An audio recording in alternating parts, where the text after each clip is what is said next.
At my husband's birthday party, I went to sit beside him, but he leaned in and whispered, "Not here. Sit with the guests." I stopped cold. Then he looked at his wealthy ex and said, "You should take this seat instead." She smirked and sat down like it was arranged. His family laughed. Mine said nothing. I rose, fixed my dress and said, "Carry on." What I did next brought the entire event to a halt. I could hear them whispering before I even turned around. Did he just? Oh my God, did you see? That's his wife, isn't it? The one who planned all this. I was still standing at the head table, my hand hovering uselessly above the chair I'd been told not to sit in. The chair with my name on it. The chair beside my husband Graham, who had just looked me in the eye and said, "Not here. Sit with the guests." Behind me someone gasped. To my left I heard a woman's sharp intake of breath. At a table near the jazz quartet, a man leaned toward his companion and said something too quiet for me to hear, but I saw his eyes dart between me and the woman now sitting in my seat. Vanessa Morrison. Graham's college ex-girlfriend. 6 feet tall in a champagne dress that probably cost more than my mortgage payment. She hadn't hesitated when Graham invited her to take my place. "You've earned it," he told her, like my seat was some kind of prize she'd won. And now she sat there perfectly comfortable while I stood frozen like an idiot in front of 200 people. The whispers were getting louder. More urgent. Is that his ex-girlfriend? At his wife's table? This is so uncomfortable. At the family table, Graham's sister Bethany wasn't even trying to hide her smile. His mother Diane had her hand over her mouth, but her eyes were bright with something that looked like victory. His father Kenneth raised his scotch glass toward Vanessa like he was welcoming her home. They'd known. They'd all known this was going to happen. Everyone except me. But I'm getting ahead of myself. Let me back up. Let me tell you about the woman who spent 4 months planning this party, who saved $18,000 to make it perfect, who believed her marriage was solid enough to withstand anything. Let me tell you about the life I thought I was living. I met Graham Holloway 7 years ago at a corporate networking event downtown. I was 31, presenting on digital fraud prevention to a room full of tech executives who looked bored out of their minds. Graham sat in the 3rd row, and unlike everyone else scrolling through their phones, he actually took notes. After my presentation, he found me at the reception. "That was fascinating," he said, handing me a champagne flute I hadn't asked for. "The way you trace money through shell corporations, it's like detective work." "It is detective work," I said, but I smiled when I said it. He was handsome in an accessible way. Sandy brown hair, blue eyes, a well-fitted suit that wasn't flashy. He worked in tech sales, traveled for client meetings, and had the kind of easy confidence that came from years of convincing strangers to trust him. We dated for 2 years. He took me to nice restaurants. Not absurdly expensive ones, just nice. He remembered my birthday, bought thoughtful gifts, introduced me to his family with what seemed like genuine pride. His mother Diane told me I was exactly what Graham needed, someone stable and sensible. His father Kenneth approved of my career, my education, my practical approach to life. We got married at his parents' lakeside estate. Small ceremony, 75 guests, my grandmother's pearls for something old. Graham cried during his vows. I believed every word he said. For 5 years we built what I thought was a real marriage. Not passionate like in the movies, but solid. Dependable. We had systems. I handled the finances because I was better with numbers. It's literally my job. I'm a forensic specialist in digital advertising fraud, which means I spend my days tracking money trails and building cases for corporate litigation. Graham handled the social calendar, the networking, the dinner parties with his colleagues. We lived in a 3-bedroom townhouse in the suburbs with a small backyard. Graham kept saying he'd turn into something nice someday. I worked long hours at the firm. He traveled for sales conferences. We had Friday date nights when our schedules aligned, usually Italian food and whatever movie was playing. We hosted his family for Thanksgiving and Christmas every year. We talked vaguely about starting a family when things settled down at work. I thought we were happy. Thought I knew him. I was wrong on both counts. 4 months ago, Graham came home from work with that slightly manic energy he got when he was excited about something. "I've been thinking," he said, dropping his messenger bag by the door. 40 is a big deal. I want to do something special. Not just dinner with mom and dad. Something people will remember. I looked up from my laptop where I was reviewing fraud case files. "What did you have in mind?" He grinned. I don't know. That's why I'm telling you. You're the planner. You're good at this stuff. Surprise me. So I did. I made it my mission. My project. My way of proving that even after 5 years of marriage, even after the daily routines had worn down the excitement of early romance, I still saw him. Still valued him. Still loved him. I researched venues for 3 weeks straight, visiting every event space in the city. The Grand Meridian was perfect. Exposed brick walls, vintage Edison bulbs, marble floors that caught the light just right. It had character without being pretentious. History without being stuffy. I booked it immediately. Then came the obsessive attention to detail that's both my greatest strength and my worst quality. I tasted 7 different menu options before settling on the right combination. I interviewed 3 jazz quartets before finding Mariah and her band. I worked with the bar manager to design a custom bourbon cocktail, honey orange bitters, a twist, that we named the Graham. The cake took 3 separate meetings with a pastry chef in the Arts District. Graham loved whiskey and motorcycles, so I commissioned a 4-tier whiskey barrel cake decorated with edible gold leaf and topped with a miniature replica of his Norton Commando. The detail work was insane, but I wanted it perfect. I created a Pinterest board with 200 ideas. I handwrote place cards for 200 guests in calligraphy I taught myself from YouTube videos at 11 o'clock at night. I compiled a photo slideshow spanning 40 years, tracking down childhood pictures from his mother and college photos from old roommates who barely remembered him. I saved money from my quarterly bonuses. Cut back on everything. Lunches out, new clothes, the professional conference in Boston I'd wanted to attend. Every extra dollar went into our joint account in transfers I carefully marked Graham's party. By the week before his birthday, I'd accumulated $18,000 dedicated entirely to this celebration. My brother Marcus helped me pick up supplies on weekends. Printed programs, custom napkins, centerpiece arrangements from a florist in the warehouse district. My mother watched me work myself into exhaustion and said gently, "Honey, it's just a birthday party. You don't have to prove anything." But I did. I wanted to prove I was still the woman Graham fell in love with. That I wasn't just the wife who handled the finances and worked late and sometimes forgot to ask about his day. I wanted him to walk into that ballroom and feel overwhelmed by how much thought, care, and love I'd poured into every detail. 3 months before the party, I found something that should have stopped me cold. I was taking Graham's dry cleaning, his gray suit, the one he wore to client dinners, and I felt something in the inner pocket. A hotel key card. The Fairmont in San Francisco. The date stamped on it was from a weekend he'd told me he was at a motorcycle rally in Sturgis. I stood in our bedroom holding that piece of plastic, my mind already running through explanations. Maybe he'd stopped in San Francisco on the way home. Maybe one of his buddies had given it to him by mistake. Maybe there was a perfectly reasonable explanation. I asked him about it casually that night over dinner. He laughed it off. Oh yeah, the rally got rained out. A few of us grabbed hotel rooms to wait out the storm. Must have kept the key card by accident. It made sense. I wanted it to make sense. Then there were the texts. His phone would light up at midnight, 1 in the morning. He'd glance at the screen, smile slightly, and put it face down on the nightstand. When I asked who was texting so late, he'd say, "Just work stuff," or "The guy's planning the next ride." Vanessa's name started coming up more frequently. His college ex-girlfriend who'd become some big-shot venture capitalist. He'd mention her casually over breakfast. "Vanessa says the tech sector's shifting," or "Vanessa's firm is raising another fund." Each time, I felt a small flutter of unease that I immediately pushed down. I had no proof. Just suspicions. Just a hotel key card and late-night texts and a name mentioned too often. And I was busy planning his perfect party. The week before Graham's birthday, everything came together beautifully. The venue confirmed every detail. The jazz quartet sent me recordings of their rehearsal. The pastry chef texted photos of the finished cake. It was stunning.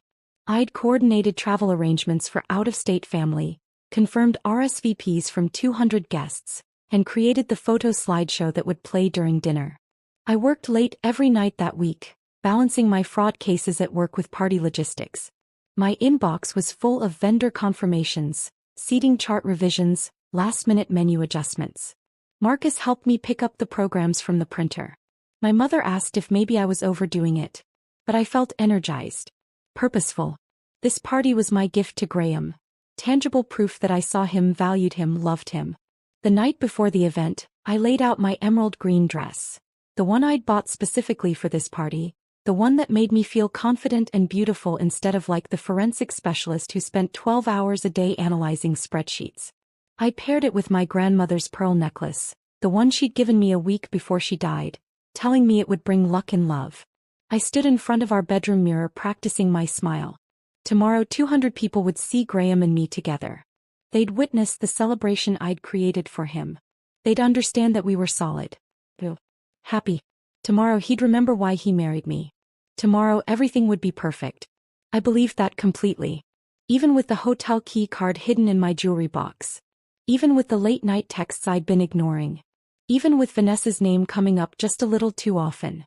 I believed it because I'd invested too much to consider any other possibility. The emerald dress hung ready on the closet door. The pearls sat in their velvet box on my dresser. My heels were polished and waiting by the bed. I had absolutely no idea that in less than 24 hours, my husband would publicly humiliate me in front of 200 witnesses, give my seat to his ex-girlfriend, and set in motion a chain of events that would completely dismantle the life I thought we'd built together. But that hotel key card should have told me. The late-night text should have told me. Vanessa's name mentioned too casually and too often should have told me. I just wasn't ready to listen. Not yet. Not until I was standing at that head table with my hand frozen above my chair, hearing the whispers start behind me, watching his family laugh at my humiliation, and finally understanding that the party I'd planned so carefully wasn't a celebration of our marriage. It was the stage for my replacement. The Grand Meridian Ballroom looked exactly as I'd imagined it during those late nights planning on my laptop.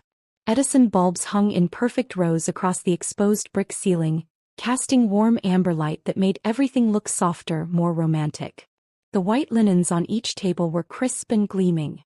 Centerpieces of white roses and eucalyptus, simple but elegant, sat at precise intervals. The jazz quartet was set up in the corner near the vintage bar, playing something smooth and understated that provided ambience without overwhelming conversation. Guests started arriving at 7. I watched from near the entrance as they filtered in, their eyes widening slightly as they took in the space. I heard the compliments in real time. "This is beautiful. Quinn really outdid herself. Look at those centerpieces, gorgeous." Each compliment felt like validation. Like proof that the 4 months of obsessive planning had been worth it.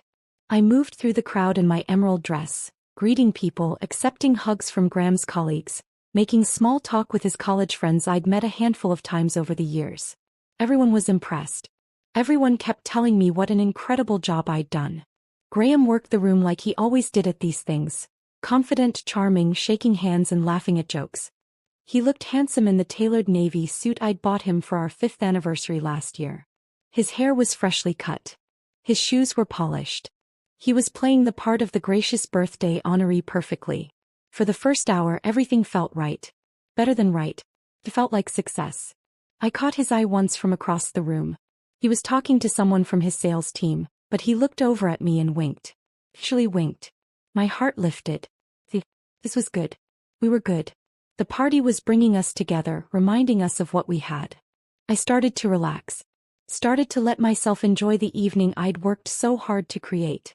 The servers began circulating with the appetizers I'd selected. Truffle-infused crab cakes, prosciutto-wrapped figs, miniature beef Wellingtons. I watched people's faces light up as they tasted them. The custom bourbon cocktails were flowing. The Graham was apparently a hit. I overheard at least 3 people asking the bartender what was in it. At 7:30, the event coordinator gave me a subtle signal. Dinner service was about to begin. Time for everyone to find their seats. I made my way toward the head table, weaving through guests who were checking place cards and settling into chairs. My heels clicked against the marble floor. My heart was beating fast, but it was good nervous energy. Excited energy. This was it. The formal part of the evening. Dinner, speeches, the cake cutting. All the moments I'd choreographed so carefully. I could see the head table now. Graham was already seated, talking animatedly with someone I couldn't quite see from this angle. My chair sat empty beside him, the one with the place card I'd lettered myself in careful calligraphy. Quinn Holloway. Right where I belonged. I approached with a smile, ready to sit down, ready to finally relax and enjoy the meal I'd spent weeks perfecting with the catering team. That's when everything stopped feeling right. Graham looked up as I reached for my chair. Our eyes met. And something in his expression made my stomach drop. It wasn't warmth. It wasn't the shared intimacy of partners hosting an event together. It was discomfort. Maybe even annoyance. He leaned toward me close enough that I could smell his cologne, the Tom Ford I'd given him last Christmas. His voice was low, almost gentle, like he was trying to soften what he was about to say. Not here. Sit with the guests. The words didn't make sense at first. They were English, I understood each one individually, but strung together like that they created something incomprehensible. What? I said, and my voice came out smaller than I intended. Graham didn't repeat himself. He was already looking past me at someone standing just behind my right shoulder. And his whole face transformed. His eyes softened. His mouth curved into that boyish smile I used to think was reserved for me. His posture opened up in a way that felt intimate, welcoming. Vanessa, he said louder now, warm and confident. You should take this spot instead. You've earned it. I turned. Vanessa Morrison stood there in a champagne silk dress that probably cost more than I made in a month. She was 6 feet tall in her heels, willowy and blonde and perfect in that effortless way some women are. Her makeup was flawless. Her hair fell in smooth waves over her shoulders. And she was smiling. Not a polite, uncomfortable smile. Not an apologetic grimace acknowledging the awkwardness of this moment. A smirk. Small but unmistakable. She didn't say, "Are you sure?" Or, "I couldn't possibly," or any of the things a normal person would say when offered someone else's seat at their own husband's birthday party. She just moved forward and slid into my chair like she'd been expecting it all along. Like this was choreographed. The realization hit me with physical force. This wasn't spontaneous. This wasn't Graham making some weird judgment call in the moment. This was planned. They'd discussed this. Decided on it. Maybe even rehearsed it. I was still standing there, my hand hovering stupidly above the chair back when I heard it. Laughter. Not from strangers. Not from the far corners of the room where people might not understand what was happening. From the table directly adjacent to ours. Graham's family table. His mother Diane actually clapped her hands together, delighted, her diamond tennis bracelet catching the light. She looked like she was watching the finale of her favorite show, the moment she'd been waiting for all season. His father Kenneth raised his scotch glass toward Vanessa. A toast. A welcome home. His sister Bethany leaned toward her husband and whispered something behind her hand. They both turned to look at me, and Bethany's expression was pure satisfaction. Like she'd just won something she'd been competing for. They weren't uncomfortable. They weren't confused about what was happening. They were enjoying this. The whispers started behind me. I could hear them even over the jazz quartet, even over the ambient noise of 200 people settling into their seats. Did he just... Oh my God. Is that his ex-girlfriend? I looked toward my family's table near the back of the room. My mother's fork had stopped halfway to her mouth. Her face was white, drained of all color. She looked like she might be sick. My brother Marcus had half risen from his chair, his jaw clenched tight, his hands in fists on the white tablecloth. I could see him calculating whether he could cross the room and punch Graham without making things worse. My father just stared, his expression dark and thunderous. But they said nothing. What could they say? This was Graham's birthday party. His event. His night. Standing up and causing a scene would only make things worse for me. So they sat there in stunned, helpless silence while Graham's family laughed. The humiliation was complete. Public. Witnessed by 200 people who would remember this moment, talk about it later, turn it into a story they told at other dinner parties. Every instinct I had screamed at me to run. To grab my purse from the coat check and flee through the nearest exit. To get to my car before the tears came, before the full weight of what had just happened crashed down on me. But I didn't run. Something else was rising through the humiliation. Something cold and clear and absolutely controlled. It moved through my chest like ice water, sharpening my thoughts, steadying my hands, clarifying everything. I smoothed down the front of my emerald dress. The fabric was soft under my palms, expensive, chosen specifically for this night. I adjusted my grandmother's pearls, feeling the familiar weight of them against my collarbone. I tucked a strand of dark hair behind my ear. And then I smiled. Not a big smile. just a small, pleasant curve of my lips. "Carry on," I said, my voice clear and calm, projecting just enough to reach the nearby tables. "Please don't let me interrupt." Graham's eyes widened slightly. Just for a second I saw surprise flicker across his face. He'd expected tears. He'd expected me to make a scene, to get emotional, to give him ammunition for whatever narrative he'd been building about me being difficult or unstable or too sensitive. I didn't give him that satisfaction. I turned on my heel, keeping my posture straight, my head high. I didn't rush. Didn't run.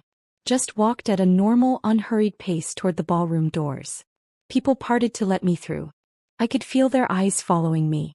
Could hear the whispers getting louder behind me. But I didn't look back. I pushed through the heavy oak doors and stepped into the marble hallway outside the ballroom. The doors swung shut behind me, muffling the jazz quartet and the murmur of 200 voices. The silence was sudden and absolute. My hands started shaking.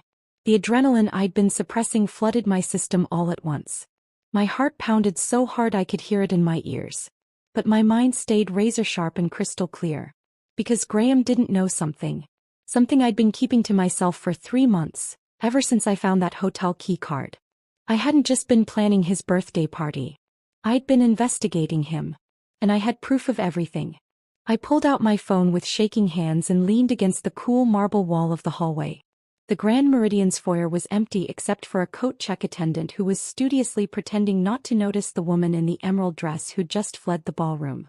Somewhere behind those oak doors, my husband was celebrating his birthday with his ex-girlfriend sitting in my seat. But I wasn't thinking about that anymore. I was thinking about what came next. I scrolled through my contacts and found the name I needed. Sophia Pacheco. Blackwell & Associates. I'd programmed her into my phone 5 weeks ago under Espidental, just in case Graham ever looked. My finger hovered over the call button. This was it. The moment I'd been preparing for without fully admitting to myself what I was preparing for. Once I made this call, once I set things in motion, there would be no going back. No pretending this was a misunderstanding. No salvaging what was left of my marriage. I pressed call. She answered on the second ring. "Quinn.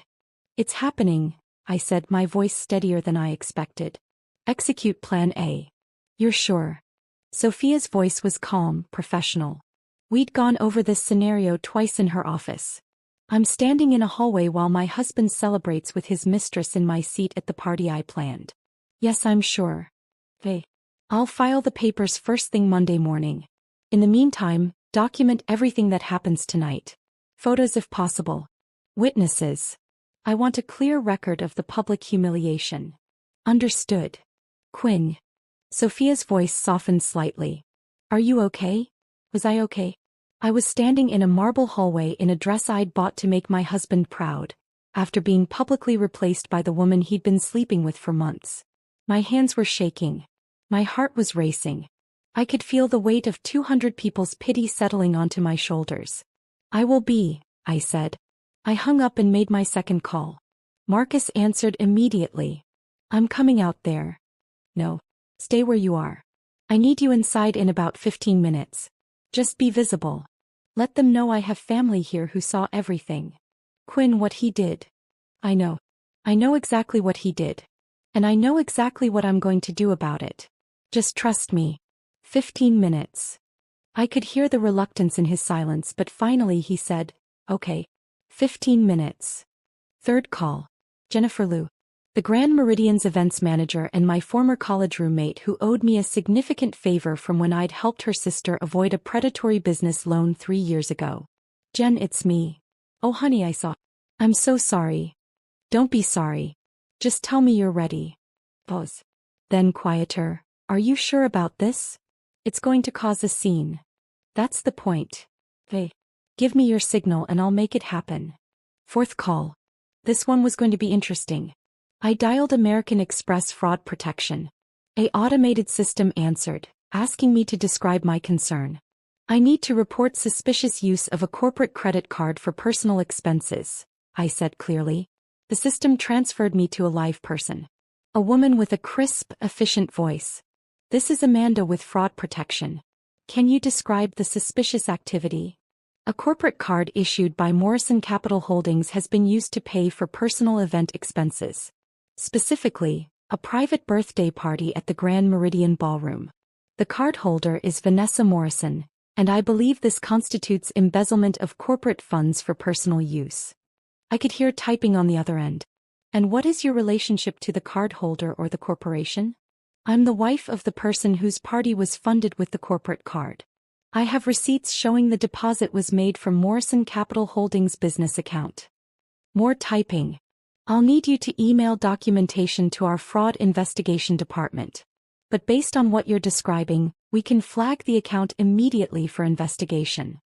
How quickly can you freeze the card? If there's evidence of policy violation, we can freeze it within the hour pending investigation. Perfect. I thanked her and hung up. Then I stood there in that empty hallway, my back against the marble wall, and let myself feel it for just a moment. The betrayal. The humiliation. The shattering of everything I'd believed about my life. But I only let myself feel it for 30 seconds. Because feeling it wouldn't change anything. Action would. And I'd been preparing for this action for 3 months. Ever since that Tuesday morning when everything started to unravel. I'd been gathering Graham's dry cleaning, something I did every other week because the cleaner was on my way to work. I was going through his pockets checking for receipts or business cards or the random things he forgot in there. That's when I found it. A hotel key card. The Fairmont in San Francisco. The date stamped on the magnetic strip was from 2 weekends ago. I stood in our bedroom holding that piece of plastic, my mind immediately cataloging the discrepancy. Graham had told me he was going to Sturgis that weekend for a motorcycle rally with his college buddies. I'd even helped him pack jeans, t-shirts, his leather jacket. San Francisco wasn't anywhere near Sturgis. I wanted to dismiss it. Wanted to believe there was a reasonable explanation. Maybe he'd stopped in San Francisco on the way home. Maybe one of his friends had given him the key card by accident. But I'm a forensic specialist in digital advertising fraud. I trace money for a living. I find patterns. I build cases. And my brain was already working, already questioning, already pulling at the thread. I didn't confront Graham that night. Instead, I did what I do best. I investigated. I pulled up our credit card statements on my laptop after he fell asleep. I searched for charges from that weekend. No charges in Sturgis. No gas stations on the route to South Dakota.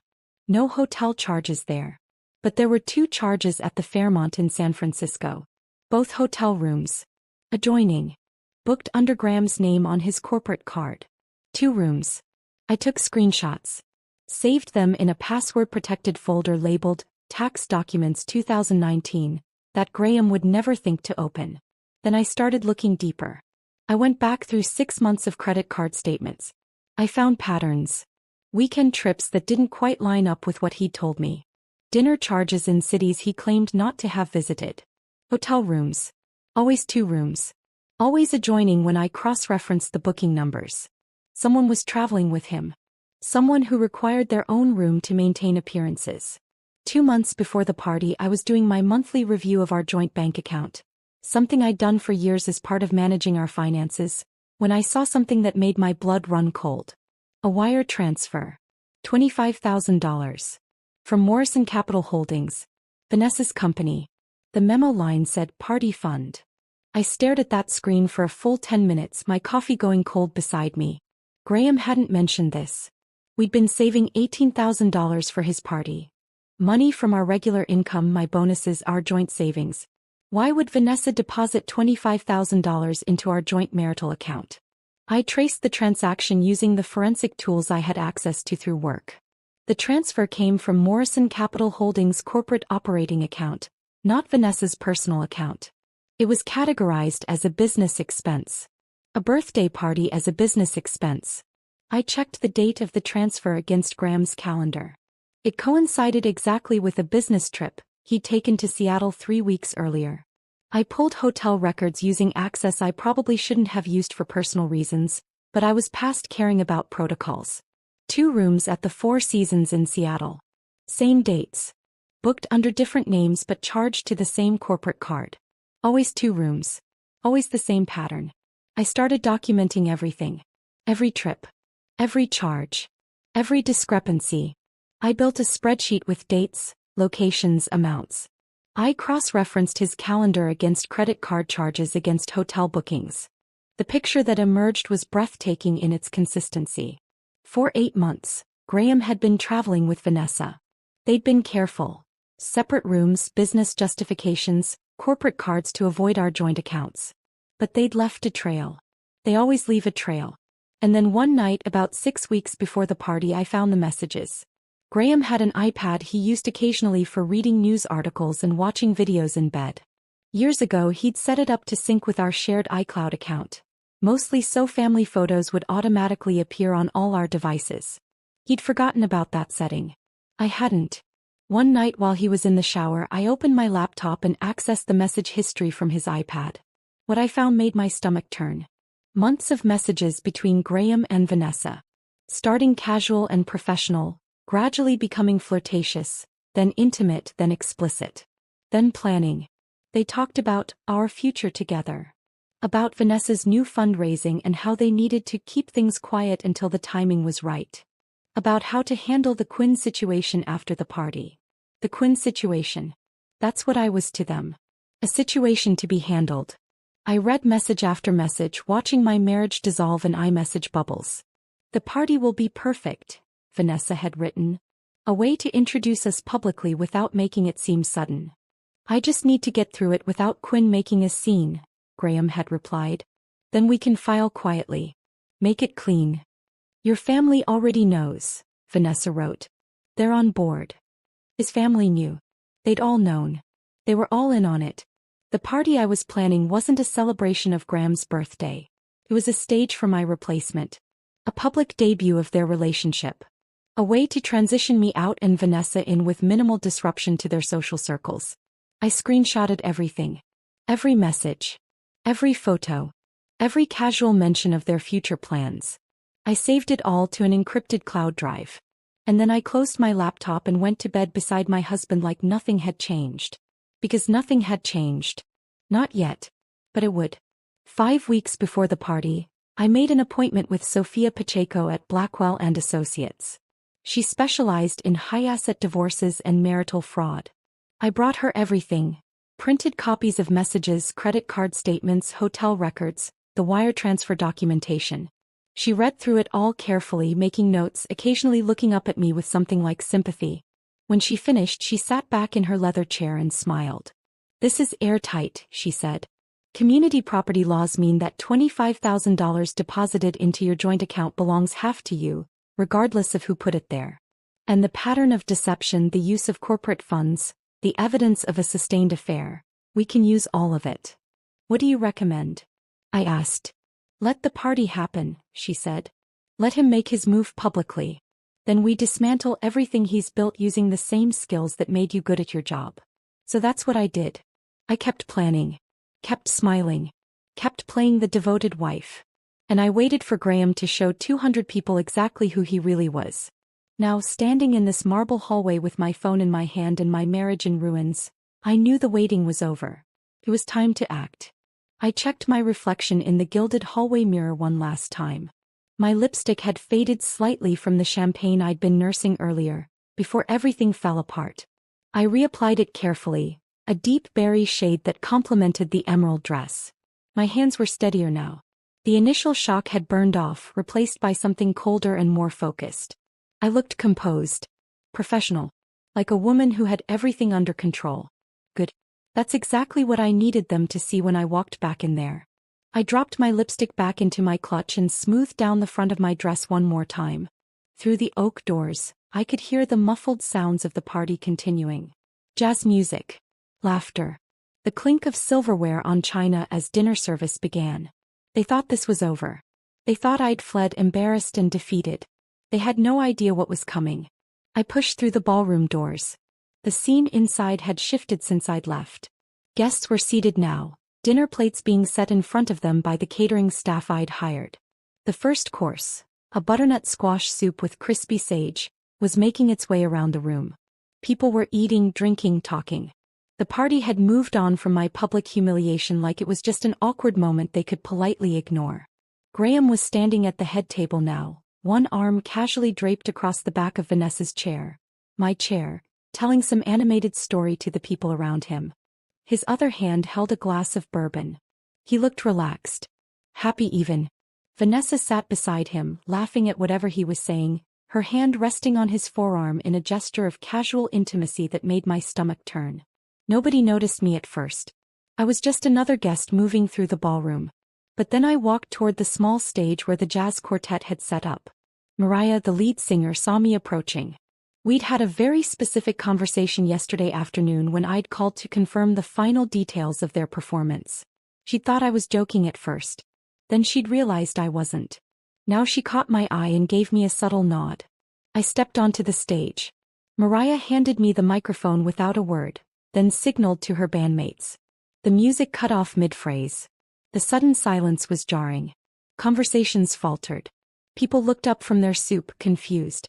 200 faces turned toward me, illuminated by the warm glow of Edison bulbs.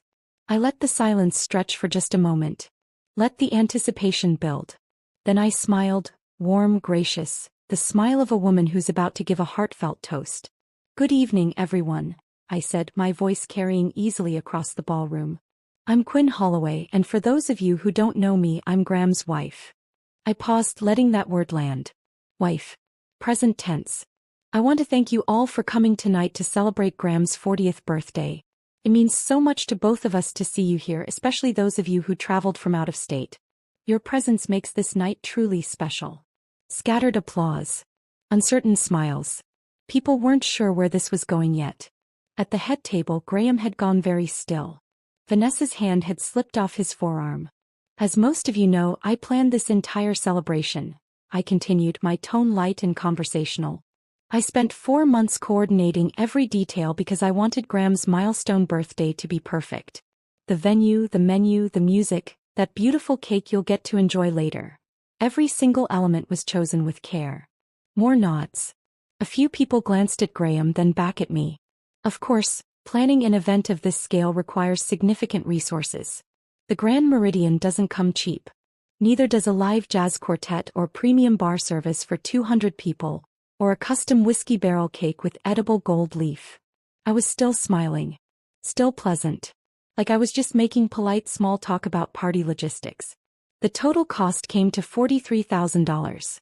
Quite an investment, wouldn't you say? But worth it for the man I love. The room was completely quiet now. You could have heard a pin drop. "What's interesting though," I continued, "is how that $43,000 was funded. I thought Graham and I had been saving together from our joint account. The account we've shared since we got married 5 years ago. The account that's supposed to represent our partnership, our shared financial future." I turned to look directly at Graham. His face had drained of all color.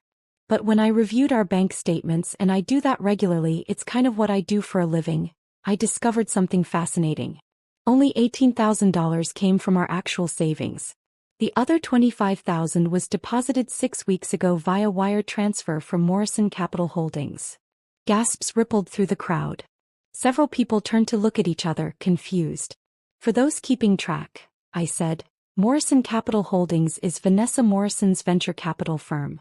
That's Vanessa right there." I gestured toward the head table, sitting in what was supposed to be my seat at my husband's birthday party. Every eye in the room swung toward Vanessa. She looked like she wanted to disappear through the floor. Now I asked myself, why would my husband's ex-girlfriend wire $25,000 into our joint marital account? That's incredibly generous, isn't it? Unless... I paused, tilting my head thoughtfully. Unless it's not generosity at all. Unless it's an investment. In her future. The silence was absolute now. Nobody was eating. Nobody was drinking. They were all staring at me transfixed. See, I did some more digging. It's kind of my specialty actually. I'm a forensic specialist. I track money trails and find patterns for a living. And the pattern I found was absolutely fascinating. I started walking slowly across the stage, my heels clicking softly on the wooden platform. Hotel reservations in San Francisco, Seattle, and Miami over the past 4 months. Always 2 rooms booked. Always on weekends. Graham told me he was at motorcycle rallies or industry conferences. Always paid for by Morrison Capital Holdings corporate card. Someone in the back of the room audibly gasped. "And this venue?" I gestured around the ballroom. "The Grand Meridian that we're standing in right now? The deposit was paid with Vanessa's corporate American Express card. I have the receipt." along with receipts for the cake, the jazz quartet, and about half the catering. Graham was standing now, his chair scraping loudly against the floor. "Quinn, that's enough." "Oh, I'm just getting started, honey," I said sweetly, turning to face him directly. "Because here's where it gets really interesting. I also found messages. Text messages from your iPad that backs up to our shared iCloud account. Did you forget about that feature?" His eyes went wide with something close to panic. "Messages discussing our future together," I continued, my voice carrying to every corner of the room. "Messages about how to handle the Quinn situation after the party. About filing for divorce quietly, so it wouldn't disrupt your work relationships or Vanessa's fundraising round." The room erupted in shocked murmurs. Several people had their phones out now, recording this. Perfect. Let them record it. Let them post it on social media. Let everyone see. "So really," I said, raising my voice to be heard over the growing noise, "this isn't my husband's 40th birthday party funded by our marriage. This is Vanessa Morrison's coming out party, funded by her corporate accounts, announcing to all of you that she and Graham are together.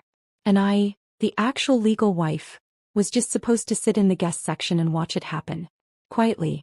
Gratefully." My voice had gone hard on those last words. Graham was moving toward the stage now, his face flushed with anger or embarrassment. I couldn't tell which and didn't care. "You're being ridiculous," he hissed as he reached the stage. "Making a scene." "Am I?" I turned to face the room again. "Because I have screenshots, bank records, hotel receipts, a complete financial trail documenting an 8-month affair funded partially by our joint marital assets. I'd say that's worth making a scene about, wouldn't you?" "This is insane," Vanessa said, standing up. She looked furious and terrified in equal measure. "Graham, we should leave." "Oh, please don't leave on my account," I said pleasantly. "You've invested so much in this evening.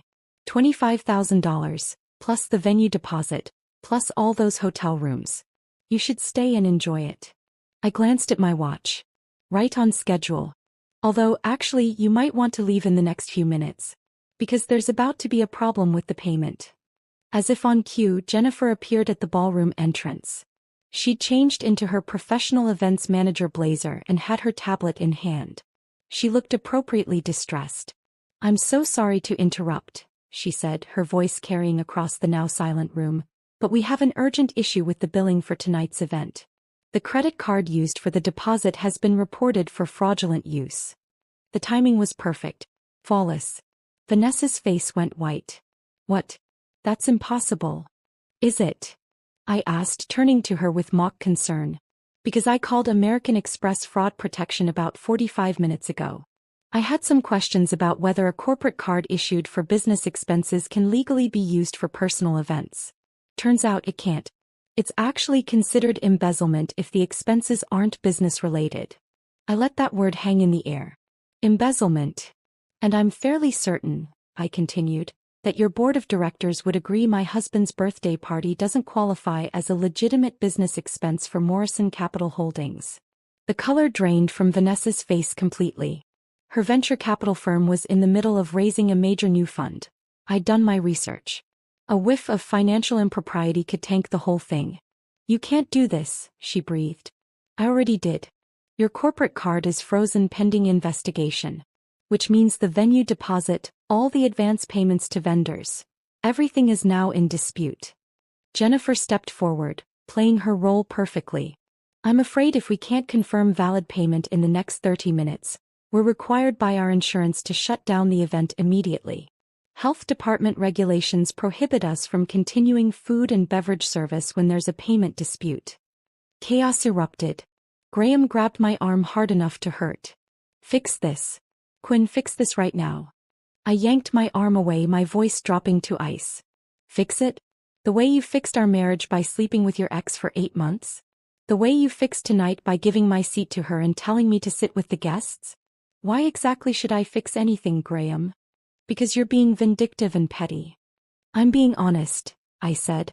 "For the first time in months, I'm being completely, brutally honest in front of all these people. You wanted me in the guest section? Fine. I'm a guest now. And guests don't solve the host's problems." Around us, the ballroom had descended into complete disorder. Vanessa was on her phone, frantically trying to call someone, probably her CFO or her lawyer. Graham's parents looked horrified. His sister had stopped smiling. My brother Marcus appeared at my elbow. "We good. We're perfect. Thank you for being here." He grinned. "Wouldn't miss it for anything." I walked back to the microphone one last time. The ballroom had descended into complete chaos. Guests were standing now, some gathering their things, others clustered in groups whispering frantically. Vanessa was still on her phone, her face pale and stricken. Graham stood frozen near the stage, looking like he couldn't quite process what was happening. Jennifer was at the entrance with her tablet, playing her role perfectly, fielding questions from confused guests about the payment situation, maintaining the professional veneer of someone just doing her job. I tapped the microphone twice. The feedback screeched through the speakers, cutting through the noise. Everyone turned to look at me again. "Ladies and gentlemen," I said, my voice calm and clear, "I apologize for the disruption to your evening. Unfortunately, due to payment issues that are entirely out of my control, it appears this celebration will be ending earlier than planned." I paused, letting that sink in. "I encourage you all to grab a slice of that spectacular cake on your way out. It really did cost a fortune and it would be a shame to waste it. Thank you for coming. I hope you enjoyed the party while it lasted." I set the microphone down carefully and walked off the stage. Graham caught up to me at the ballroom doors. His hand closed around my wrist, not hard enough to hurt but firm enough to stop me. "We need to talk about this," he said, his voice low and urgent. "You're overreacting. This is insane." I yanked my wrist free and stepped close to him, close enough that only he could hear me. "My attorney will be in touch," I said, my voice ice cold. "Sophia Pacheco at Blackwell & Associates. She'll explain how community property works in this state, and why that $25,000 Vanessa deposited into our joint account belongs half to me. She'll also explain what happens when someone uses marital assets to fund an affair." His eyes widened. You can't." "I already have," I said. "You made a choice tonight, Graham. You chose to make me small, to erase me, to reduce me to a guest in my own life. I'm just making sure everyone sees exactly what that choice looks like." I turned and walked away without looking back. Behind me, I could hear the venue staff beginning to shut down. Lights coming up, music equipment being packed away, servers starting to clear tables. The party was over. But for me, everything was just beginning. The first call came at 6:15 the next morning. I was lying in my childhood bedroom at my mother's house, staring at the ceiling, trying to convince my body that sleep was still possible even though my mind was racing at 1,000 miles per hour. My phone buzzed on the nightstand. Graham's name flashed on the screen. I let it go to voicemail. It rang again 2 minutes later. Then again. Then again. By noon he'd called 17 times. I didn't answer any of them. The text started around 1 in the afternoon. "People are talking. You embarrassed me. You ruined everything." I deleted it without responding. 20 minutes later. "I'm sorry. Let's talk this through. We can fix this." Delete. An hour after that. "Please. Quinn, please. I made a mistake. Don't throw away 5 years over one stupid mistake." I stared at that one for a long moment. One mistake. Like the affair had been a single lapse in judgment instead of 8 months of deliberate deception. I blocked his number. Marcus had stayed with me that first weekend. He'd driven me to our mother's house right after the party while I sat in the passenger seat trying not to fall apart completely. Now he sat across from me at her kitchen table, drinking coffee while Mom stress-baked in the background. She'd made 3 batches of chocolate chip cookies, 2 loaves of banana bread, and was currently working on a lemon pound cake. The kitchen smelled like sugar and butter and comfort. "You should eat something," Marcus said, pushing a plate of cookies toward me. I picked one up but didn't bite into it. "I'm not hungry." "You need to eat anyway." My mother turned from the mixer. "He's right, sweetheart. You've had nothing but coffee since last night." I took a small bite of the cookie to appease them. It was good, crispy edges, soft center, exactly the way I liked them. But it tasted like cardboard in my mouth. Marcus was scrolling through his phone, his expression darkening. "Have you looked at social media?" "No." "Probably smart." He turned his phone around to show me anyway. "But you should know, the story's spreading." I looked at the screen. Someone had posted a video from the party. It was shaky, clearly filmed on a phone someone was trying to hide, but the audio was clear enough. My voice, amplified through the microphone. Only $18,000 came from our actual savings. The other $25,000 was deposited 6 weeks ago via wire transfer from Morrison Capital Holdings. The video had been viewed 43,000 times. The comments section was a war zone. Some people were calling me vindictive, dramatic, crazy, but more, significantly more, were on my side. Did you see what he did to her at the beginning? Gave her seat away to his mistress. She planned this entire party and he humiliated her in front of everyone. She had every right. The fact that she documented everything and exposed them both? Iconic. Marcus scrolled further. There are like 6 different videos from different angles. It's all over Twitter, TikTok, Instagram. Some people are calling it the revenge party of the year. Great, I said flatly. I'm viral. You're a hero to a lot of people, he corrected. Women especially. They're eating this up. My phone buzzed. A text from Sophia Pacheco. Saw the videos. Well done. He called my office this morning. Retained Richard Brennan from Sterling and Cross. Big firm. This is going to get ugly, but we're ready. I'll file Monday morning. Don't communicate with Graham directly. Let everything go through me. I texted back. Understood. Marcus leaned back in his chair. So what happens now? Till we wait, I said. Sophia files divorce papers Monday morning. Graham fights it. We go through discovery, mediation, probably a settlement. It'll take months. And Vanessa? I smiled thinly. Vanessa has bigger problems than me. By Wednesday, Vanessa's career was imploding in real time. The American Express investigation moved faster than I'd expected. Apparently, when you report potential embezzlement involving a corporate card, they take it seriously. By Tuesday afternoon, Morrison Capital Holdings Board of Directors had been notified.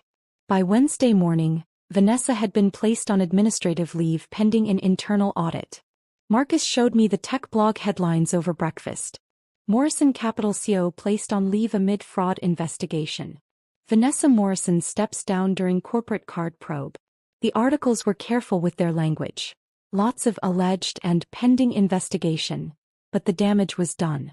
Morrison Capital was in the middle of raising a $50 million fund from institutional investors. A whiff of financial impropriety, even just the appearance of it, was catastrophic. By Friday, Vanessa had resigned as CEO to pursue other opportunities. The investors pulled out. The fundraise collapsed. Her reputation in the venture capital world was destroyed. I should have felt triumphant.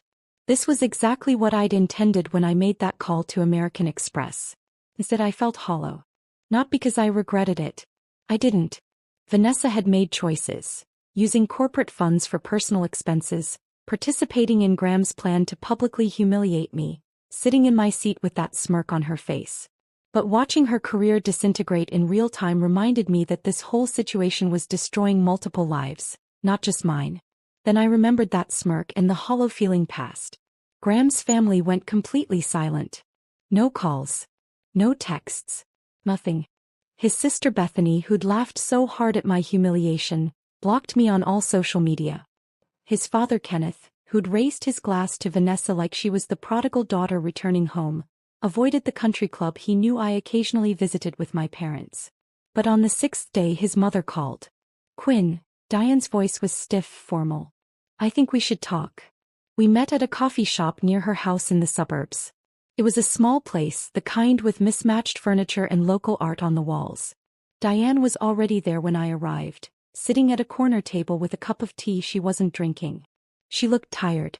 Older than I remembered, though it had only been a week. I sat down across from her without ordering anything. What you did at the party was cruel, she said without preamble. I waited. Didn't defend myself. Just let her say what she'd come to say. Graham is my son. And yes, he made mistakes. But you humiliated him in front of 200 people. You destroyed his reputation, his relationship, his... Did you know? I interrupted. She stopped mid-sentence. What? I pulled out my phone, opened the screenshots I'd saved and slid it across the table. Did you know that Graham and Vanessa had been planning this for months?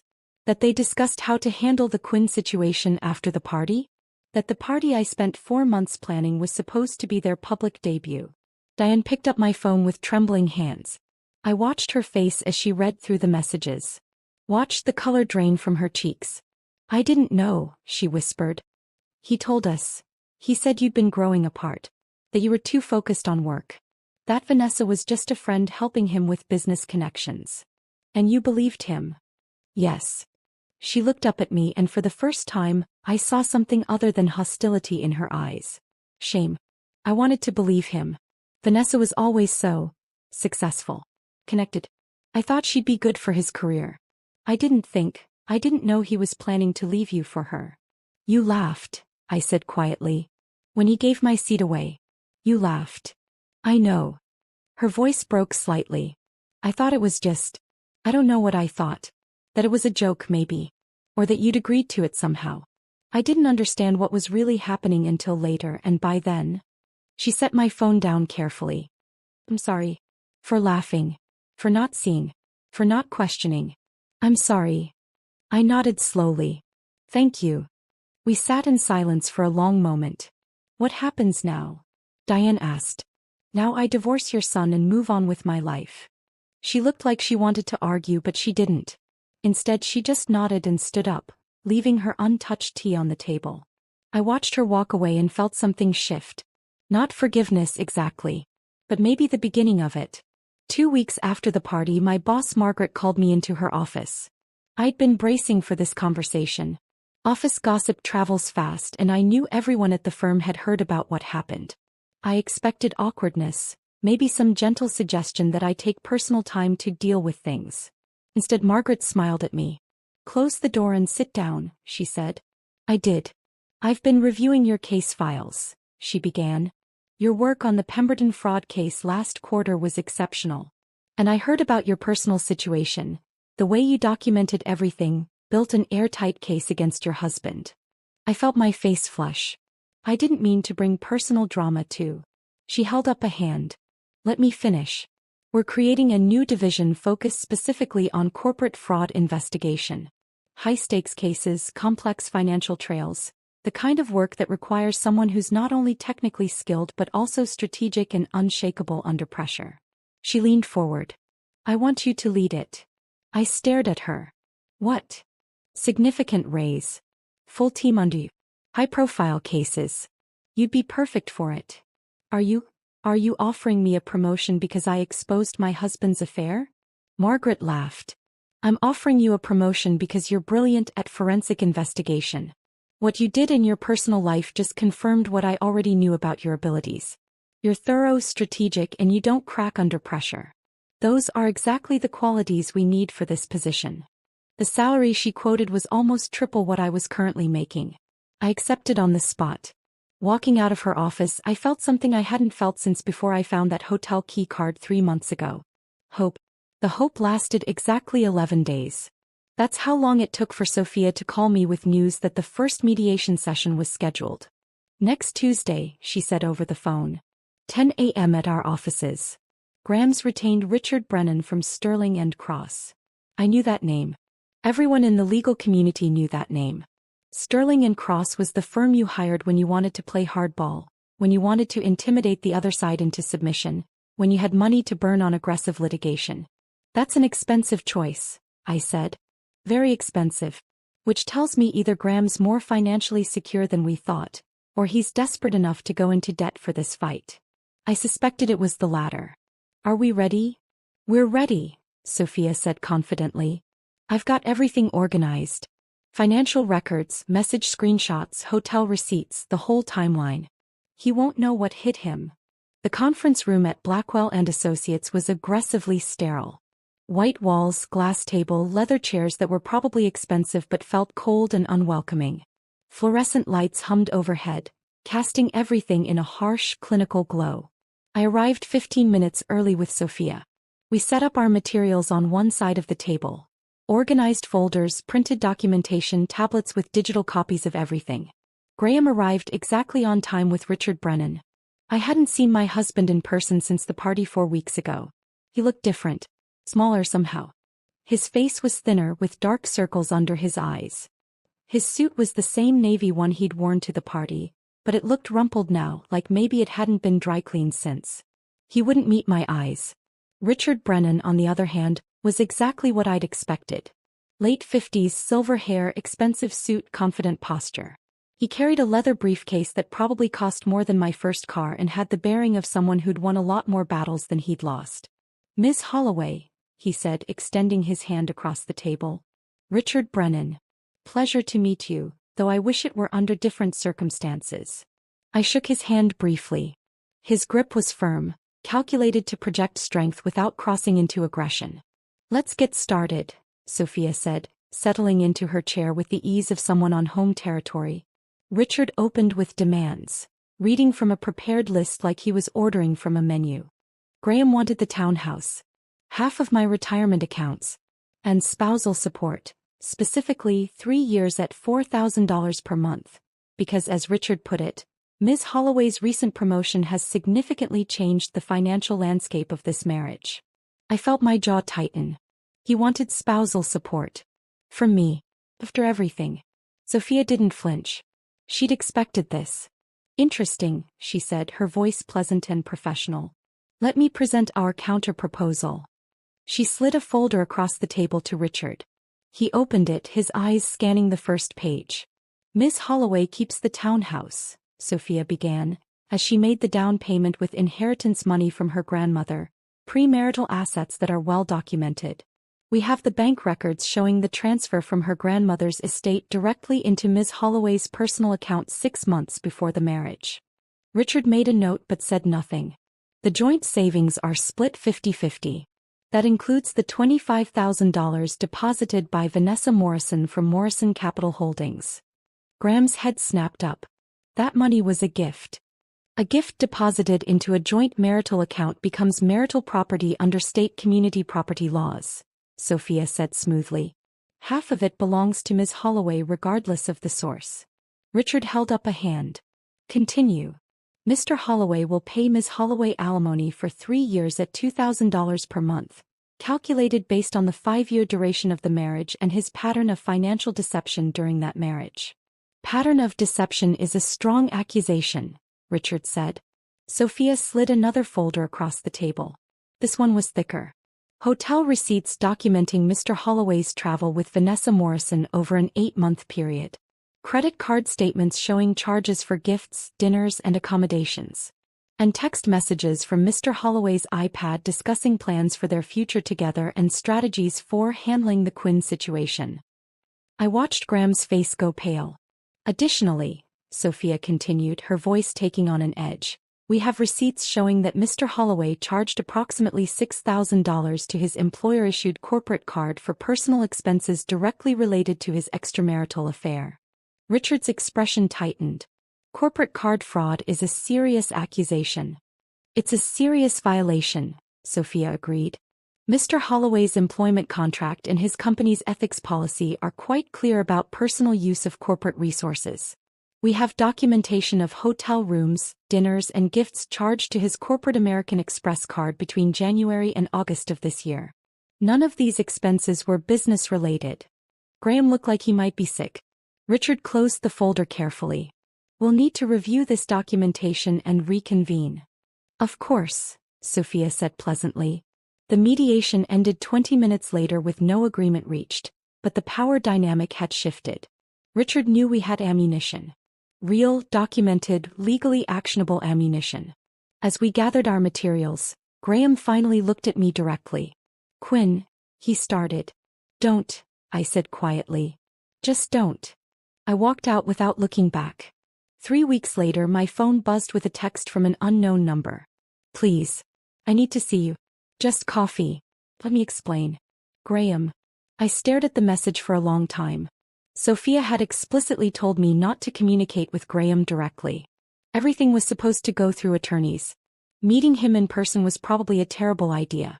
I was curious. Curious about what explanation he thought he could possibly offer. Curious about whether he actually believed we could fix this. I texted back.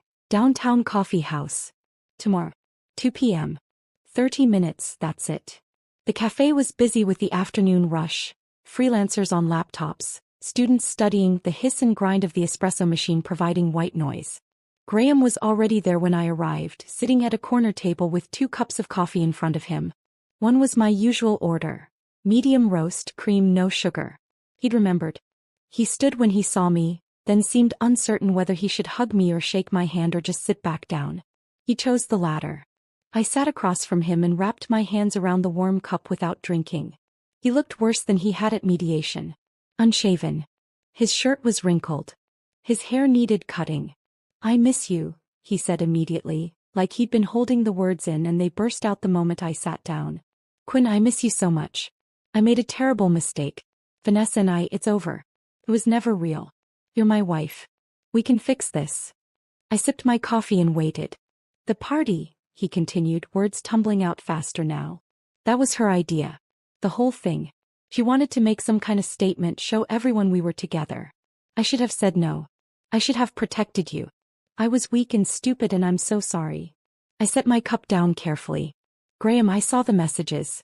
For months. You and Vanessa planning your future together. Discussing how to handle me after the party. That wasn't her idea. That was both of you." He reached across the table for my hand. I pulled back. "People make mistakes," he said desperately. "People get confused, they make bad choices, but that doesn't mean—" "This wasn't a mistake," I interrupted. "A mistake is forgetting our anniversary or saying something hurtful in an argument. What you did was 8 months of deliberate choices. You chose to sleep with her. You chose to hide it from me. You chose to take her on trips while telling me you were at motorcycle rallies. You chose to let her deposit money into our joint account. You chose to plan a future with her while still sleeping in our bed every night." His eyes filled with tears. Actual tears. "I can change," he said. "I love you." I looked at him, really looked at him, and tried to find the man I'd married 7 years ago. The charming guy who'd taken notes during my presentation. The partner who'd cried during our wedding vows. But all I could see was the man who'd whispered, "Not here, sit with the guests," and given my seat to another woman. "No," I said quietly. "You don't love me. You love the life I built for us. You love that I handled the finances so you didn't have to think about them. You love that I planned the social events and made everything run smoothly. You love that I was stable and dependable and made your life easier." I stood up. "But you don't love me. If you loved me, you wouldn't have given my seat away. You wouldn't have humiliated me in front of 200 people. You wouldn't have erased me from your future while I was planning your birthday party. Quinn." "We're done, Graham. Sign the papers." I walked out of the cafe and didn't look back. This time I felt only relief. Thursday evening, 2 days after the coffee shop meeting, Sophia called me. "You need to come to my office," she said. "Tonight if possible. I found something." I drove downtown, my mind racing through possibilities. Had Graham done something stupid? Had Vanessa sued us? Had the American Express investigation uncovered something we could use? Sophia's office was on the 14th floor of a glass tower downtown. When I arrived, she had spreadsheets covering every surface of her desk. "Sit down," she said. I sat. "We subpoenaed Graham's financial records as part of discovery," she began. "Credit cards, bank statements, loan applications, everything." She turned her laptop toward me. The screen showed a spreadsheet with rows and rows of numbers, highlighted in different colors. "He's broke," she said bluntly. "Worse than broke. He's $83,000 in debt." I stared at the numbers, not quite processing. How is that possible? His salary is good. Our expenses were always manageable. Sophia pointed to specific line items, her finger tracing down the columns. Gifts for Vanessa. $5,000 at Tiffany's. $3,000 at Nordstrom. Hotel rooms in San Francisco, Seattle, Miami. Always the high-end places. The Norton Commando motorcycle. $12,000. Dinners at expensive restaurants. Weekend trips. Jewelry. He's been financing this entire affair on credit for 8 months. The champagne silk dress. The confident way Vanessa had carried herself. The ease with which Graham had traveled for his business trips. All of it bought with borrowed money I'd known nothing about. The townhouse payments? I asked, my throat tight. "Current," Sophia said. "He couldn't hide those because they came from the joint account you monitored. But everything else, credit cards in his name only, personal loans you didn't co-sign, even a payday loan from last month, he maxed them all out." "Does Richard know?" "Not yet. They'll discover it in their own review of the documents, but we found it first. She leaned back in her chair. This changes everything. Graham isn't just unfaithful. He's financially reckless and buried in secret debt. If you stayed married to him, some of this debt could become your problem depending on state laws and timing. I felt sick. What do we do? Sophia smiled grimly. We use it as leverage. 2 days later, Richard Brennan called Sophia with a settlement offer. She conference called me into the conversation so I could hear it firsthand. My client is prepared to offer the following, Richard began, his voice carefully neutral. 50-50 split of all actual marital assets. Ms. Holloway keeps the townhouse based on the premarital inheritance documentation. Mr. Holloway will pay alimony at $2,000 per month for 3 years. And Mr. Holloway takes sole responsibility for all debts incurred in his name only during the marriage. That last part was key. Graham would own all $83,000 of his secret debt. After the call ended, Sophia looked at me. This is actually a fair offer, she said. Better than fair given that we could probably push for more. But it would mean months, maybe years of litigation.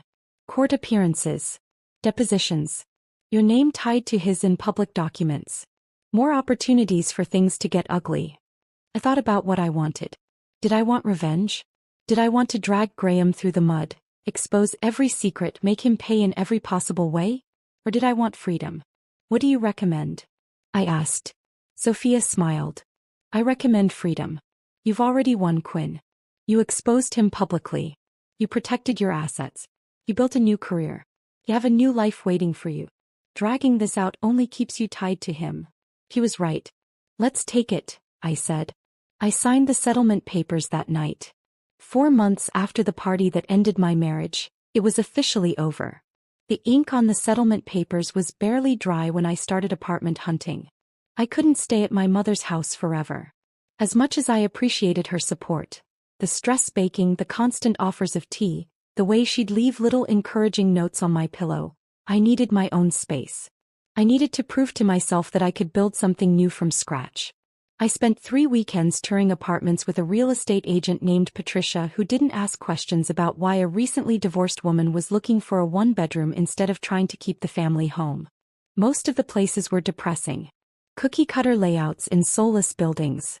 Beige walls and laminate counters and the faint smell of other people's lives. Then Patricia showed me the loft. 8th floor of a converted warehouse building downtown. Exposed brick walls. Original hardwood floors that creaked slightly when you walked on them. Floor-to-ceiling windows that overlooked the city skyline, offering a view that made the whole space feel bigger than its actual square footage. It was smaller than the townhouse Graham and I had shared. No yard. No second bedroom for the hypothetical children we talked vaguely about having someday. But it was mine. I made an offer that afternoon. The down payment came from my share of the townhouse sale plus the signing bonus from my new position. By the time all the paperwork cleared, I was the sole owner of a space that belonged entirely to me. Moving day was a Saturday in early October. The air had that crisp quality that made autumn feel like fresh starts and new possibilities. Marcus showed up at 8 in the morning with his truck and 2 of his friends from the gym. My parents arrived an hour later with coffee and donuts and an alarming amount of organizational supplies my mother had purchased from some home goods store. We spent the day hauling boxes up the elevator, assembling furniture from flat-packed boxes, arguing good-naturedly about whether the couch should face the windows or the TV. My mother made curtains for the bedroom. Simple linen panels in a soft gray that filtered the morning light without blocking it completely. My father installed floating shelves in what would become my home office, making sure each one was perfectly level, checking and rechecking with the kind of meticulous care that made me realize where I'd gotten my attention to detail. Marcus brought pizza and beer around 6, when we were all exhausted and covered in dust and surrounded by empty cardboard boxes. We sat on my new couch, a deep gray sectional I'd chosen myself without having to compromise with anyone, and watched the sun set over the city. The sky turned orange and pink and purple, the buildings catching the light like they were on fire. You did it, Marcus said quietly, taking a sip of his beer.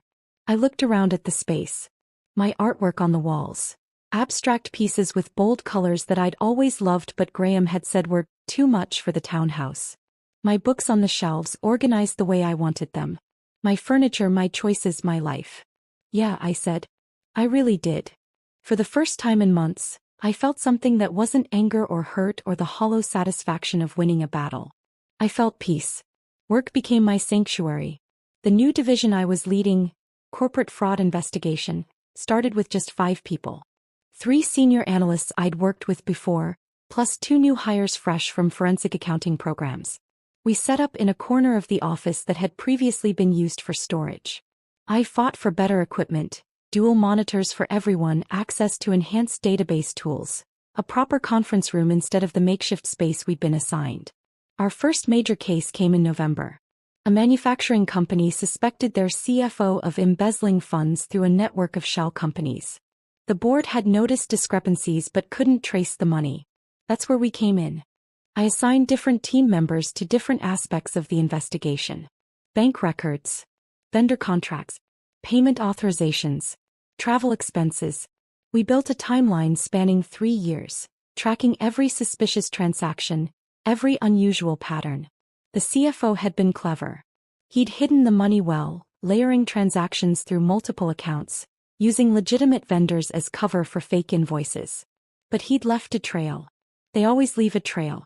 We found it, documented it, built a case so airtight that the company's legal team settled with the CFO before it ever went to court. The manufacturing company recovered $4 million. Our second case closed in January. An insurance fraud scheme involving falsified claims and kickbacks to medical providers. We traced the money through 6 states and 17 different accounts. Another win.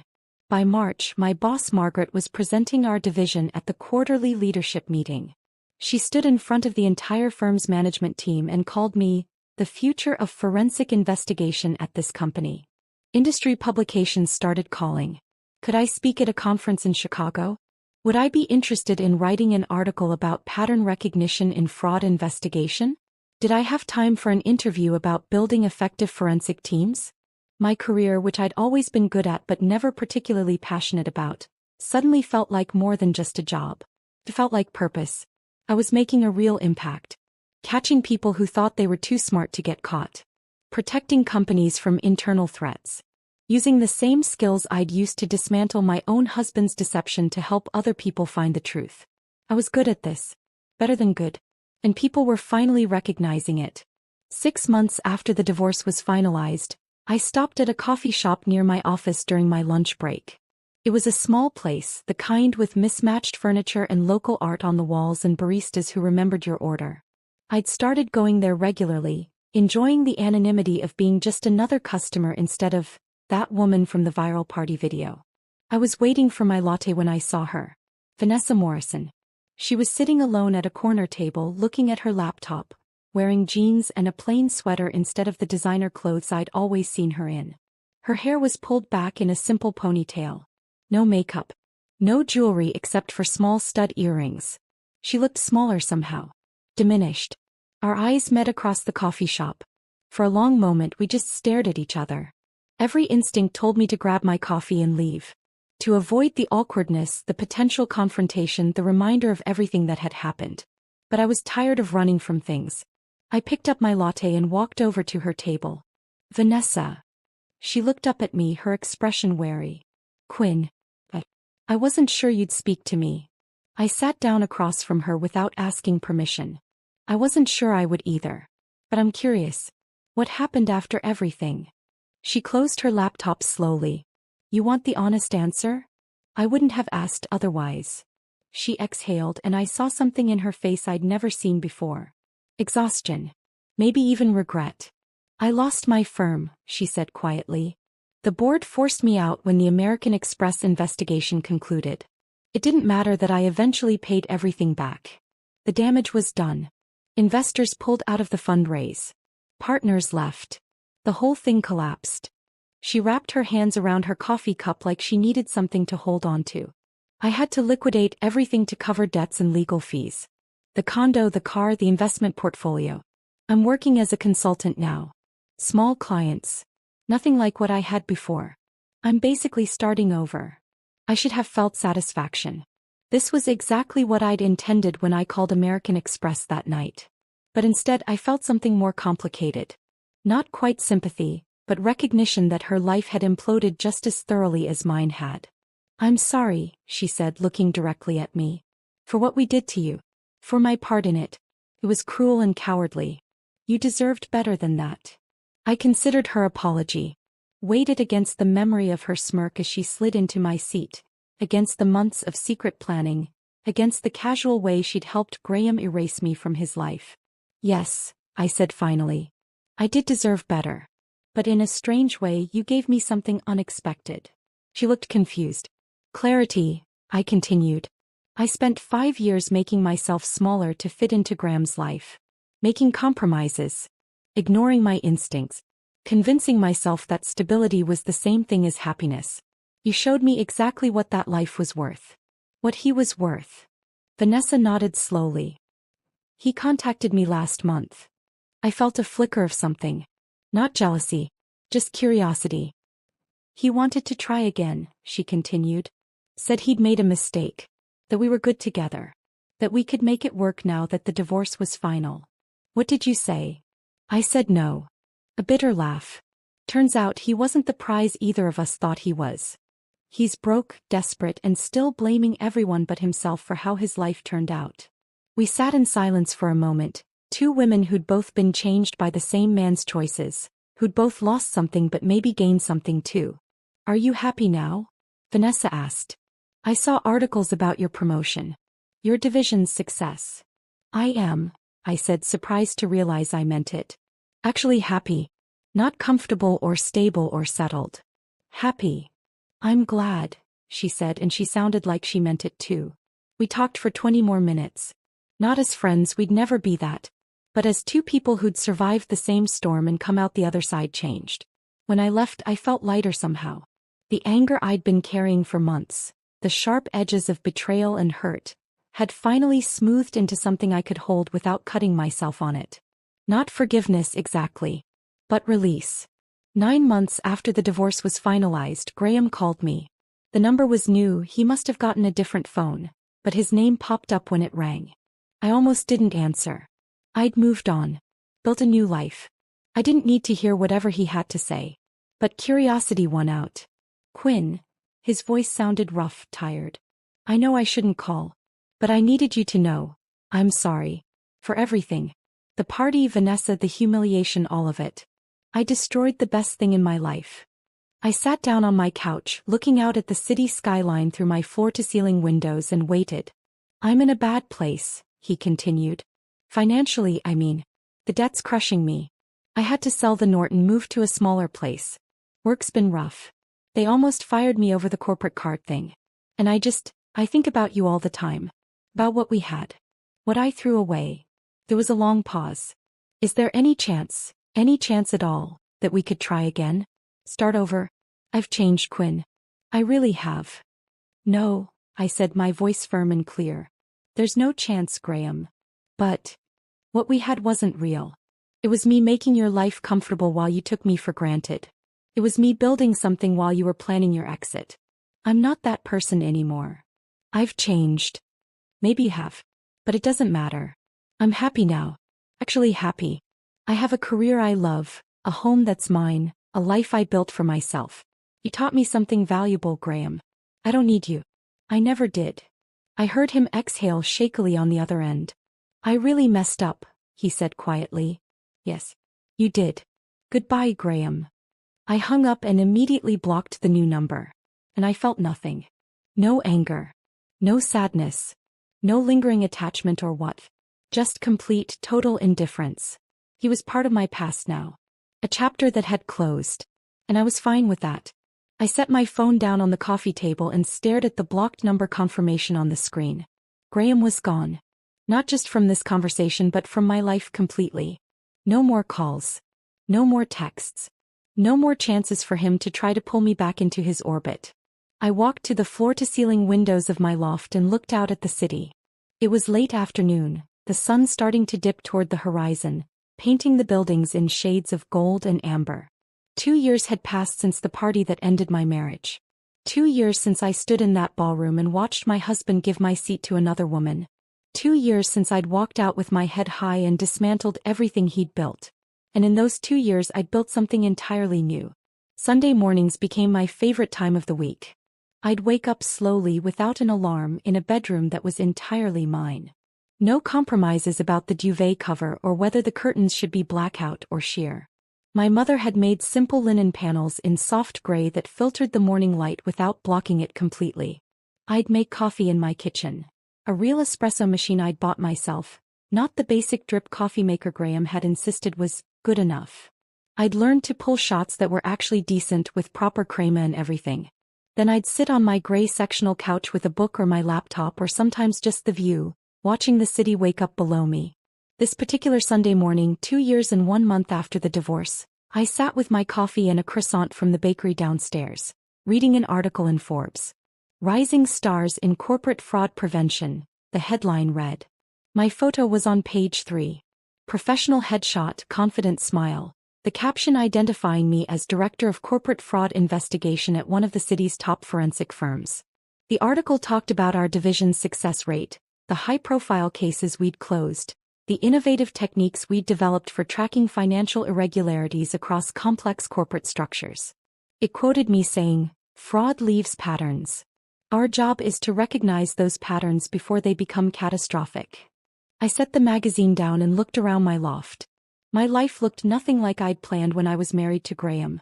I didn't have the suburban townhouse with the backyard he'd promised to turn into something nice. I didn't have the promise of children someday or the stable, comfortable future we'd talked vaguely about building together.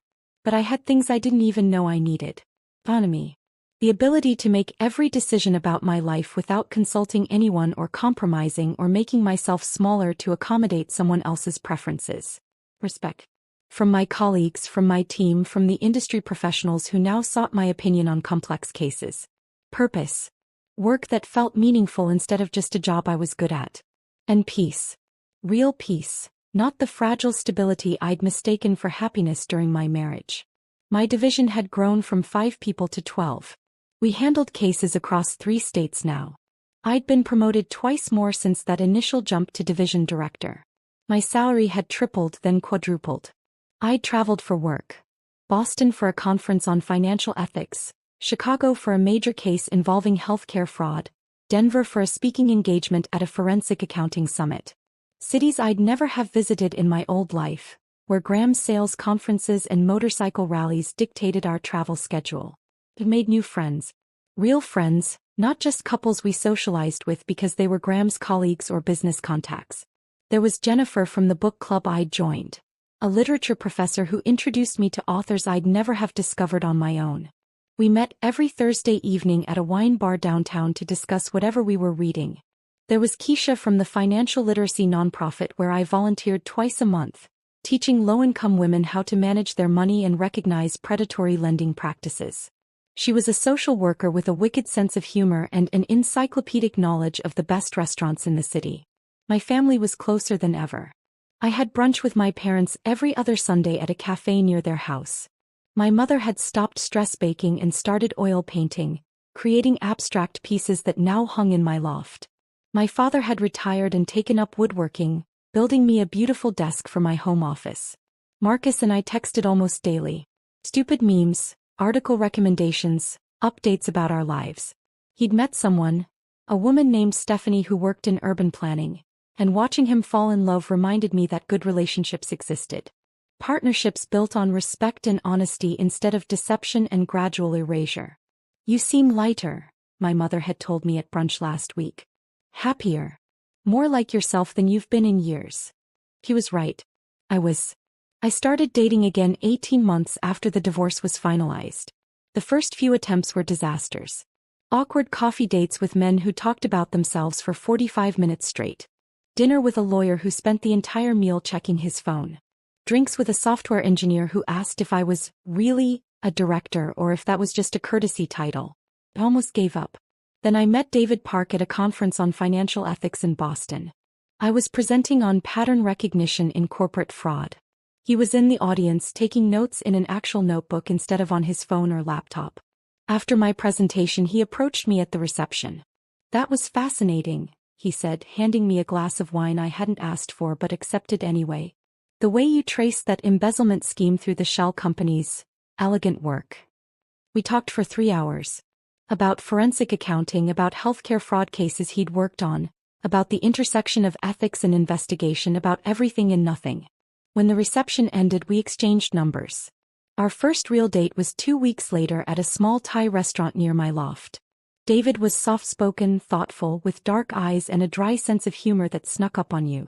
He asked about my work. Actually asked, then actually listened to the answer. When I mentioned I was divorced, he simply nodded. Me too, he said. 3 years ago. Was difficult. But it taught me a lot about what I actually need in a partner. Honesty. Respect. Someone who doesn't need me to be different than I am. We'd been seeing each other for 6 months now. It was different from Graham. Quieter. Less intense. Built on mutual respect and genuine interest in each other's lives rather than the initial spark of attraction that burned bright and fast. David asked my opinion on things. He listened when I talked about work instead of waiting for his turn to speak. He didn't try to solve my problems or manage my decisions or suggest that maybe I was overreacting when something bothered me. We were taking it slow. Both of us carried scars from our previous marriages. Both of us were cautious about diving into something serious too quickly. But there was possibility there. Real possibility. And for the first time since Graham, I wasn't afraid to explore it. I saw Graham one last time on a Thursday evening in late November. I was leaving a work event downtown. A networking mixer for forensic professionals that had run longer than expected. It was dark, the streets lit by storefronts and streetlights, the air crisp with the promise of winter. I was walking toward the parking garage when I spotted him on the sidewalk about 20 feet ahead. Alone. Carrying a worn messenger bag, walking with his head down like he was trying to be invisible. He looked older. Graying at the temples. Lines around his eyes that hadn't been there 2 years ago. His coat looked thin for the weather, his shoes worn at the heels. He hadn't seen me yet. I could have walked past. Could have turned down a different street, avoided the encounter entirely, kept him as just a memory instead of a real person I had to face. But I didn't. I stopped walking and called out, "Graham." He looked up, startled. For a moment he didn't seem to recognize me. Then his eyes widened. "Quinn." "Hi."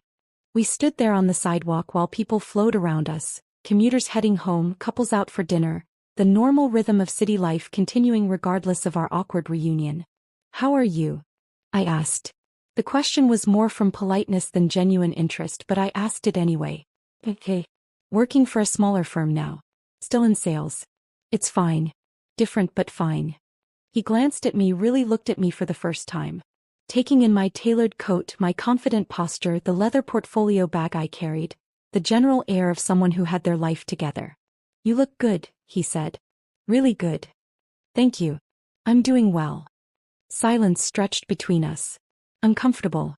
Heavy with everything we'd never said to each other, all the conversations we'd never had. "I see articles about you sometimes," Graham said quietly. "Your work. The division you're leading. You're really successful." "I work hard," I said simply. He nodded. Looked down at his worn shoes. "I think about that night sometimes. The party. What I did. How incredibly stupid I was." I looked at him carefully. This man I'd loved. This man I'd married. This man I'd spent 5 years of my life building a future with. He seemed like a stranger now. "We both made choices, Graham," I said. "Mine just turned out better." He laughed, but it was bitter and hollow. "Yeah. They did." Another pause. Longer this time. "I should go," I said. "I have plans." "Right. Of course." He hesitated. "It was good seeing you, Quinn. Take care of yourself, Graham." I walked away without looking back. He was truly, finally, completely part of my past. Late that night, I sat by my floor-to-ceiling windows with a glass of red wine, looking out at the city lights spread below me like stars that had fallen to earth. I thought about that moment in the Grand Meridian Ballroom. Graham leaning close, whispering those 5 words. "Not here. Sit with the guests." Vanessa sliding into my seat with that smirk. The laughter from his family. The whispers spreading through 200 guests. The humiliation washing over me in waves. At the time, it had felt like the worst moment of my life. Public proof that I'd been erased, diminished, discarded. That I didn't matter to the man I'd built my life around. But looking back now, 2 years and thousands of choices later, I saw it differently. That moment was my liberation. Graham had meant it as a dismissal. A demotion. Evidence that I didn't matter anymore, that Vanessa was the upgrade and I was the outdated model being phased out. But what he'd actually done was show me exactly who he was. And more importantly, who I'd become by staying with him. Someone small. Someone who made herself invisible to keep the peace. Someone who compromised and accommodated and quietly accepted being treated as less than she deserved. The ceremony had shut down that night. The party had ended in chaos and humiliation. For Graham, for Vanessa, for everyone who'd participated in my public erasure. But I'd walked out standing tall. With evidence in hand and a plan already in motion. And in the 2 years since, I'd built a life I never knew I wanted.